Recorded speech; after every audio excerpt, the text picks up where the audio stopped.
ইরানের পক্ষে যুদ্ধের ঘোষণা দিল উত্তর কোরিয়া। তেহরানের সম্মতি পেলে ইসরায়েলে চালানো হবে হামলা, প্রেসিডেন্ট কিমের স্পষ্ট বার্তা। মধ্যপ্রাচ্যের আকাশে রাতভর মিসাইল বৃষ্টি, উত্তেজনার মধ্যে ইসরায়েলের সঙ্গে উন্মুক্ত যুদ্ধের ঘোষণা দিল লেবাননের বিদ্রোহী গোষ্ঠী, চলছে পাল্টাপাল্টি হামলা। খামেনি হত্যার প্রতিশোধ নিতে মরিয়া ইরান, এবার হরমুজ প্রণালী বন্ধ ঘোষণা করল ইসলামী বিপ্লবী গার্ড। আন্তর্জাতিক বাজারে হু হু করে বাড়ছে তেলের দাম। বাহরাইনে মার্কিন বিমান ঘাঁটির সদর দপ্তরে ইরানের ক্ষেপণাস্ত্র হামলা, স্থাপনা জুড়ে ব্যাপক ধ্বংসযজ্ঞের দাবি তেহরানের, মুখ খোলেনি ডোনাল্ড ট্রাম্প। মধ্যপ্রাচ্যে যুদ্ধে জড়াতে চায় না যুক্তরাজ্য, ব্রিটিশ প্রধানমন্ত্রীর ওপর চটেছেন ডোনাল্ড ট্রাম্প, দীর্ঘদিনের বন্ধুত্বে ফাটলের আভাস।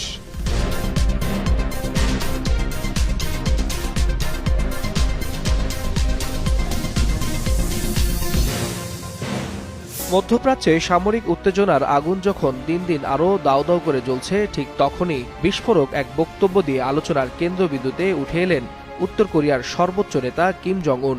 ইরান ইসরায়েল সংঘাতের টানটান মুহূর্তে সরাসরি ইরানের পক্ষ নিয়ে তিনি ছুড়লেন কঠোর হুঁশিয়ারি। প্রয়োজনে তেহরানকে ক্ষেপণাস্ত্র দেবে পিয়ংইয়ং, তবে একটিমাত্র মিসাইলই নাকি পৃথিবীর মানচিত্র থেকে ইসরায়েলকে মুছে ফেলতে যথেষ্ট।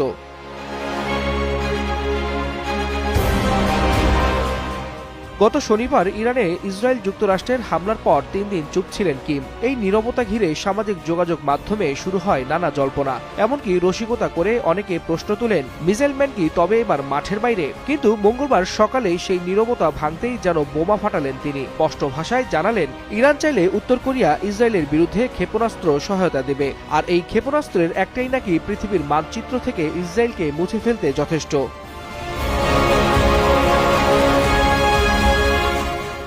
এই বক্তব্য মুহূর্তেই ছড়িয়ে পড়ে বিশ্ব মিডিয়ায়। একদিকে সমর্থকদের উচ্ছ্বাস, অন্যদিকে সমালোচকদের তীব্র প্রতিক্রিয়া। ফলে সামাজিক মাধ্যমে ঝড় তুলছেন নেটিজেনরা।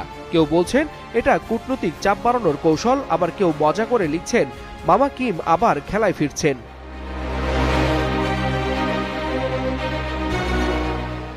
তবে ইসরায়েল মার্কিন ও ইরান সংঘাতের বাস্তব চিত্র খুবই ভয়াবহ। যুক্তরাষ্ট্র এরই মধ্যে মধ্যপ্রাচ্যের অন্তত 14টি দেশ থেকে নিজ দেশের নাগরিকদের দ্রুত সরে যাওয়ার নির্দেশ দিয়েছে। সৌদি আরব ও কাতার সহ একাধিক দেশে জারি করা হয়েছে ভ্রমণ সতর্কতা। এদিকে মানবাধিকার সংস্থাগুলোর তথ্য অনুযায়ী গত 28 ফেব্রুয়ারি শুরু হওয়া হামলার পর ইরানে এখন পর্যন্ত 1000-এরও বেশি সামরিক বেসামরিক নাগরিক নিহত হয়েছেন, যাদের মধ্যে আবার উল্লেখযোগ্য সংখ্যক শিশু রয়েছে। এমন বাস্তবতায় মিসাইলম্যান খ্যাত কিমের এই হুঁশিয়ারি মধ্যপ্রাচ্যে শুরু হওয়া দাবানলে নতুন করে ঘি ঢালার সমান, এমনটাই বলছেন বিশ্লেষকরা। ওয়ালিউল হাসানাত, যুগান্তর নিউজ। ইসরায়েলের সঙ্গে উন্মুক্ত যুদ্ধে জড়ানোর ঘোষণা দিয়েছে লেবানন ভিত্তিক ইরানপন্থী সশস্ত্র গোষ্ঠী হিজবুল্লাহ। 1 বছরেরও বেশি সময় ধরে যুদ্ধবিরতি মেনে চলার পর আর ধৈর্য ধরা সম্ভব নয় জানিয়ে মঙ্গলবার এই ঘোষণা দেন গোষ্ঠীটির এক জ্যেষ্ঠ নেতা। হিজবুল্লাহর জ্যেষ্ঠ কর্মকর্তা মাহমুদ কোমাতি মঙ্গলবার বলেন, 2024 সালের নভেম্বরে যুদ্ধবিরতির মাধ্যমে ইসরায়েল হিজবুল্লাহ যুদ্ধ শেষ হওয়ার পর থেকে তারা সর্বোচ্চ ধৈর্য দেখিয়েছেন। লেবানন সরকারের কূটনৈতিক প্রচেষ্টার মাধ্যমে ইসরায়েলি হামলা বন্ধ হবে এমন আশায় ছিলেন তারা, কিন্তু গত 15 মাস ধরে প্রায় প্রতিদিন ইসরায়েলি বিমান হামলা অব্যাহত থাকায় তাদের পিঠ দেয়ালে ঠেকে গেছে।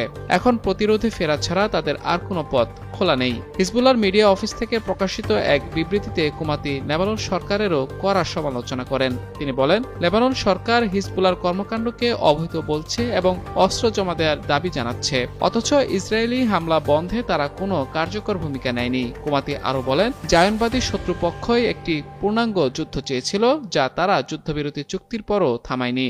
সুতরাং এখন থেকে এটি একটি পূর্ণাঙ্গ যুদ্ধই হবে। শত্রুদের উপর পর্যাপ্ত চাপ আসার আগ পর্যন্ত গুরুত্বপূর্ণ আন্তর্জাতিক বাণিজ্য জলপথ হরমুজ প্রণালী বন্ধ থাকবে বলে স্পষ্টভাবে জানিয়ে দিয়েছে ইরানের প্রতিরক্ষা বাহিনীর অভিজাত শাখা Islamic Revolutionary Guard Corps IRGC। বাহিনীটির বর্তমান শীর্ষ commander brigadier general Ebrahim Jabbari সোমবার রাষ্ট্রায়ত্ত টেলিভিশনে দেওয়া এক ভাষণে তথ্য জানিয়েছেন। তিনি বলেন, বিশ্বে বর্তমানে অপরিশোধিত জ্বালানি তেলের দাম ব্যারেল প্রতি $81 পৌঁছেছে। অল্প কিছুদিন অপেক্ষা করলেই এই দর $200 পৌঁছে যাবে, কারণ হরমুজ প্রণালী বন্ধ আছে। কোনো জাহাজ যদি নিষেধাজ্ঞা অমান্য করে এই প্রণালী দিয়ে চলাচলের চেষ্টা করে, তাহলে ইরান সেই জাহাজ লক্ষ্য করে গুলি চালাবে। তিনি আরো জানান, ইরান এই অঞ্চলের পাইপলাইনগুলোকেও লক্ষ্যবস্তু বানাবে। মধ্যপ্রাচ্য অঞ্চল থেকে কোনো তেল বাইরে যেতে দেওয়া হবে না। যতদিন পর্যন্ত শত্রুদের উপর যথেষ্ট চাপ তৈরি না হচ্ছে ততদিন এ অবস্থা জারি থাকবে। এদিকে আরব সাগর এবং পারস্য উপসাগরকে যুক্ত করা হরমুজ প্রণালী আন্তর্জাতিক জ্বালানি বাণিজ্যের জন্য খুবই গুরুত্বপূর্ণ রুট। প্রতিদিন বিশ্বের যত তেল ও তরল গ্যাসবাহী জাহাজ চলাচল করে তার 20% যাতায়াত করে এই প্রণালী দিয়ে।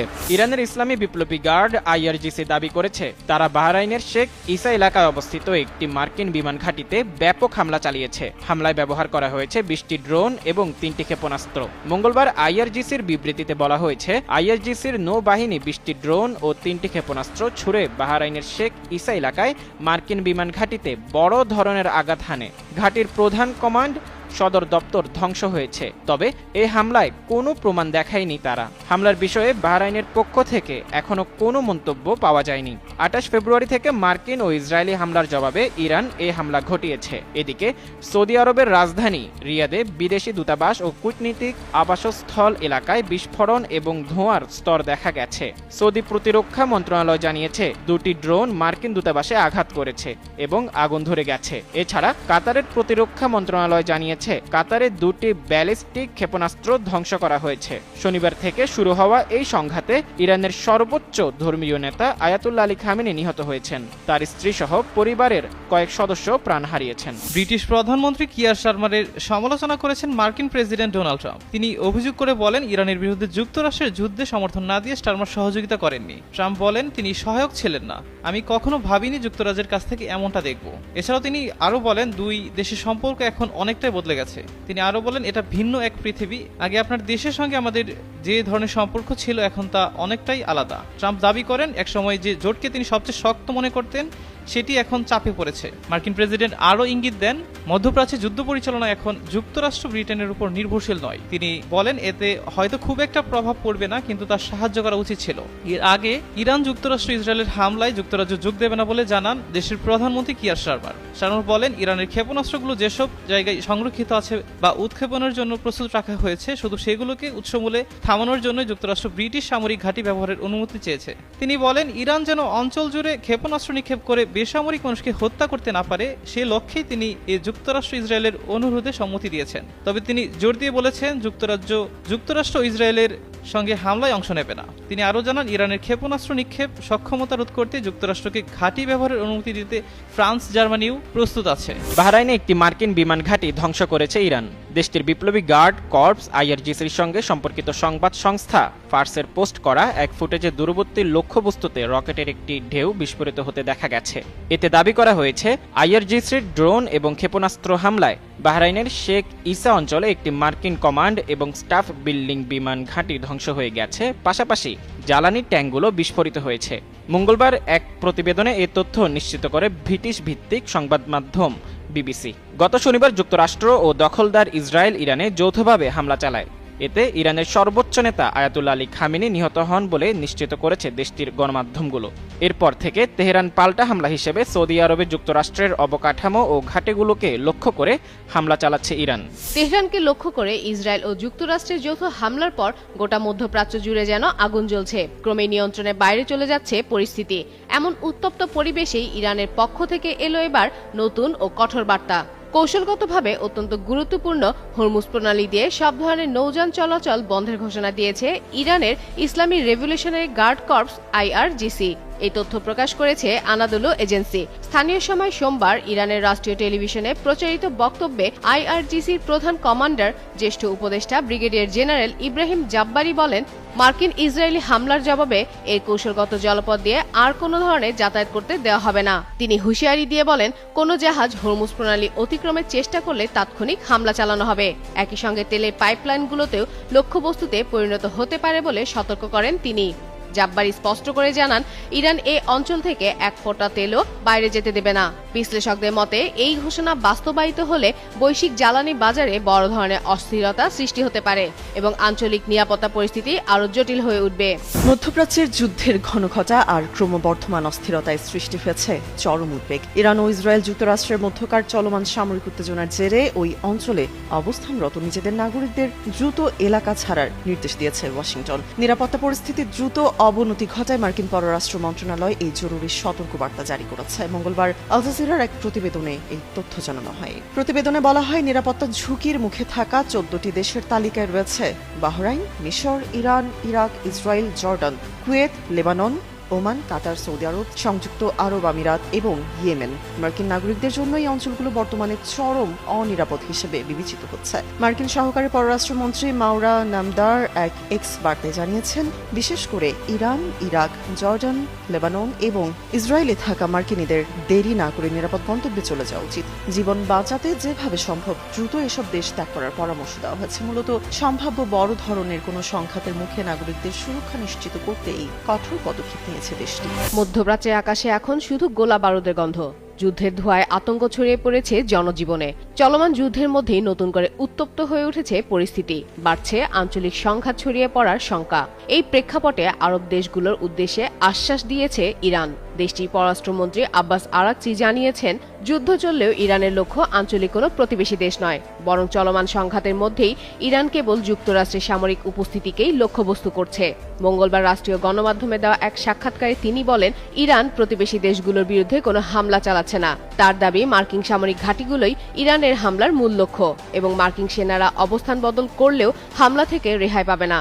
যুদ্ধ চলাকালীন এই পরিস্থিতিতে আরাকচি আরও অভিযোগ করেন, কূটনৈতিক আলোচনা অব্যাহত থাকা সত্ত্বেও ইসরায়েলের সঙ্গে মিলে বিমান হামলা চালিয়ে যুক্তরাষ্ট্র কূটনীতির পথকে দুর্বল করেছে। সতর্ক করে তিনি বলেন, এভাবে সংঘাত অব্যাহত থাকলে পুরো মধ্যপ্রাচ্য আরও বড় অস্থিরতার দিকে এগিয়ে যেতে পারে। ইরান ও ইসরায়েলের চলমান সংঘাত গভীর থেকে গভীরতর হচ্ছে। এরই মধ্যে ইসরায়েল ও মার্কিন যুক্তরাষ্ট্রের হামলায় ইরানের সর্বোচ্চ নেতা আয়াতুল্লাহ আলী খামেনির মৃত্যুর খবর নিশ্চিত হওয়া গেছে। ধারণা করা হচ্ছে এর ফলে আরও ঘনীভূত হবে যুদ্ধ পরিস্থিতি। যুদ্ধের ময়দানে সমরাস্ত্রের মধ্যে ভয়াবহ নাম কামিকাজি ড্রোন। শত্রুকে মোকাবিলায় এটি বেশ আগে থেকেই ব্যবহার করে আসছে ইরান। গত বছরের জুনে ইসরায়েলি আগ্রাসনের জবাব দিতে গিয়ে 12 দিনের যুদ্ধে এই ড্রোন ব্যবহার করেছিল তেহরান। এছাড়াও বর্তমানে রাশিয়া ইউক্রেন যুদ্ধ এবং মধ্যপ্রাচ্যের সংঘাতে ইরানি শহীদ 136 ড্রোন বা কামিকাজি ড্রোনের ব্যাপক ব্যবহার দেখা যাচ্ছে। কামিকাজি ড্রোন হলো এমন এক ধরনের বিশেষ ড্রোন বা চালকবিহীন বিমান যা লক্ষ্যবস্তুতে সরাসরি আছড়ে পড়ে নিজেকে ধ্বংস করার মাধ্যমে বিস্ফোরণ ঘটায়। একে সামরিক পরিভাষায় লোটারিং মিউনিশন বা আত্মঘাতী ড্রোন বলা হয়। সাধারণ ড্রোন হামলা চালিয়ে ফিরে এলেও কামিকাজি ড্রোন শুধু একমুখী অভিযানের জন্য তৈরি। এটি নিজেই একটি শক্তিশালী বোমা বা মিসাইল হিসেবে কাজ করে, হামলা করে নিজে ধ্বংস হয়ে যায়, ফলে আর ফিরে আসে না ড্রোনটি। এই ড্রোনের লোয়েটারিং বা অপেক্ষা করার বিশেষ ক্ষমতা আছে। লোয়েটারিং বলতে বোঝায় আকাশে দীর্ঘ সময় ধরে অবস্থানের সক্ষমতা। উপযুক্ত লক্ষ্যবস্তু খুঁজে না পাওয়া পর্যন্ত এই বিশেষ ড্রোন আকাশপথে অপেক্ষা করতে পারে। নির্ভুল লক্ষ্য ভেদেও এটি বিশেষ দক্ষ। জিপিএস সেন্সর বা রিমোট কন্ট্রোলের সাহায্যে এটি অত্যন্ত নিখুঁতভাবে লক্ষ্যবস্তু শনাক্ত করে সেটিতে আঘাত আনে। কামিকাজি ড্রোন প্রথাগত মিসাইলের তুলনায় সস্তা, এমনকি ছোট আকারের হওয়ায় রাডারে ধরা পড়াও কঠিন। ইরানে হামলা করার জন্য মার্কিন বাহিনী কামিকাজি ড্রোন বহর প্রস্তুত করেছে। এই খবর সামনে আসতেই আলোচনার কেন্দ্রবিন্দুতে উঠে এসেছে অত্যন্ত চতুর এই সমরাস্ত্রের নাম। প্রত্যয় দাস, যুগান্তর নিউজ।